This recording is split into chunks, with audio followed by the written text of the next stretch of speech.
troisième jour d'une opération sans précédent en République démocratique du Congo. La traque aux rebelles hutus rwandais par l'armée congolaise et l'armée rwandaise. Cela se passe dans la province du Kivu. C'est là que les rebelles hutus se sont installés depuis parfois 15 ans. Certains d'entre eux ont participé au génocide de 1994 dans leur pays avant de venir s'implanter dans cette région frontalière. Ils seraient entre 6 000 et 15 000 hommes et forment les FDLR, les Forces démocratiques de libération du Rwanda. Cette arrivée de militaires rwandais en territoire congolais inquiète la population. En effet, le Rwanda a déjà envahi partiellement 2 fois son grand voisin, prétextant vouloir détruire les FDLR. Mais cette fois, Kigali a l'appui de Kinshasa. En décembre, les deux pays ont signé un accord pour se débarrasser des FDLR, accusés de causer l'instabilité dans la région.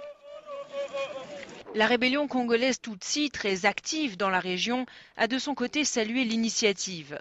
L'un de ses chefs, Laurent Nkunda, dont l'autorité est actuellement contestée, a fait savoir qu'il n'empêcherait pas cette traque.